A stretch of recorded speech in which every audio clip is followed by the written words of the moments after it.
আজকে আপনার অবজারভেশনটা কি? দেখুন, সেইখানে আমি তখন খেলা দেখতে যাই, খেলা কিরম হলো তার নিয়ে আমি আমার অবজারভেশন দিই। আজকে আমি এখানে একটা ইনকোয়ারি কমিশন এসেছি, এই মুহূর্তে আমার অবজারভেশন দেওয়াটা বোধহয় ঠিক হবে না, কারণ আমি তো এখনো কিছু অবজার্ভই করিনি। আমি জাস্ট মেটেরিয়ালস কি আছে সেগুলো, আপনারা তদন্ত শুরু করবেন, তদন্ত এটা তো শুরু হয়ে গেছে।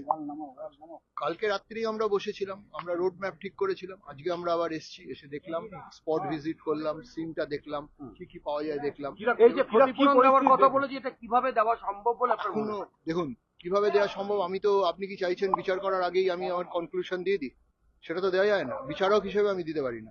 কিভাবে দেওয়া যায়? কিভাবে দেওয়া যায় সেটা সব পরের কথা। আদৌ দেওয়া যায় কি কি না করা যায় সব আমার দেখতে হবে। দেখে আমাদের তো আমরা দেখছি, তদন্ত করছি।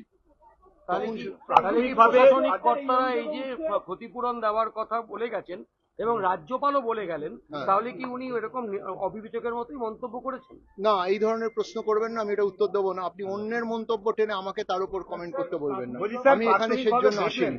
আমি যেটা আপনাকে জিজ্ঞেস করছি, আপনাকে বুঝতে হবে আমরা কি করতে এসেছি। আমাদের একটা তদন্ত কমিটি, আমরা এসেছি তদন্ত করতে। দেখছি, দেখে আমাদের সরকার বলেছে যে রেফারেন্স যেটা থাকে তার মধ্যে একটা হচ্ছে রেকমেন্ড দ্য মেজার্স, ফিউচারে যাতে এই ধরনের ঘটনা না ঘটে, ভবিষ্যতে তার জন্য ব্যবস্থা নেবার কি কি করা উচিত গভর্নমেন্টকে সাজেস্ট করা। তা আমরা সেটা করব, সময় মতো করব, তখনই আমাদের কি বক্তব্য আমরা জানাবো। তার আগে আমি এখানে একটা কথা দেখলেন পুরোটা কতটা ভয়ঙ্কর চিত্র দেখে মনে হলো কি ঘুরে বলবেন? কার কথায় উত্তর দেবো?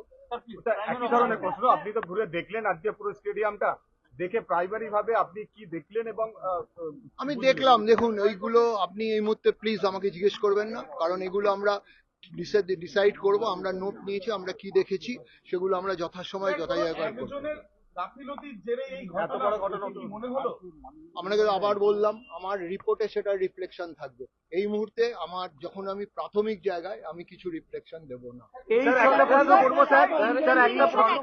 সরকারের আমলেই 2014 সালে এখানে তারকা সমৃদ্ধভাবে আইএসএল এর আমি কোন সরকারের লোক নই, আমি একজন নিরপেক্ষ, সুতরাং সরকারের রেফারেন্স আমাকে কিছু জিজ্ঞেস করবেন। স্যার একটা প্রশ্ন করব, এই তদন্ত কমিটিকে নিয়ে একটা প্রশ্ন তুলেছেন বিরোধী দলনেতা, বলেছেন আপনার নাম না করি যে কালীঘাটের লোককে দিয়ে এই তদন্ত আমরা মানি না, এই তদন্ত নিরপেক্ষ ভাবে হবে না, সিটিং কোন জাজকে দিয়ে এই ঘটনার তদন্ত করাতে হবে। আপনি কি বলবেন? আমি বলবো উনিই বলতে পারবেন, উনি তো বলেই দিয়েছেন, আমি আবার কি বলবো? তো আমরা তদন্ত করে দেখার চেষ্টা। তাহলে কি আয়োজকদের মানে কি পরিকল্পনা রয়েছে অনুষ্ঠানটা ঘিরে? আপনারা বারবার বলছি আমরা এটাকে don't convert it to the media trial. আমাদের দেখতে দিন, আমাদের বুঝতে দিন, আমরা বুঝি, বোঝার পর আমি যদি এখন এইসব করি তাহলে আমি প্রো রিঅ্যাক্টিভ হয়ে যাব। আমি প্রো অ্যাক্টিভ। আমরা এখানে দেখছি, তদন্ত করছি, বোঝার চেষ্টা করছি। প্রাথমিক রিপোর্ট সব সময় মতো হবে। আপনি এমন বলছেন যেন মানে ঘোড়ার আগে গাড়িটাকে লাগিয়ে দিচ্ছেন। এখন আমরা কিছুই করলাম না, আপনি বলছেন পুলিশের কাছে নিশ্চয়ই ভাববো, যখন প্রশ্ন উঠছে তখন আমরা নিশ্চয়ই ভাববো। আপনাদের সেটাও সেটাও আমরা দেখছি যদি ধরে থাকে। পুলিশের কাছ থেকে প্রাথমিক রিপোর্ট কি আজকে পেলেন? কিছু গতকালকে ঘটনায় পুলিশের কথা হয়েছে, কিন্তু সেটা তো আমরা ডিসক্লোজ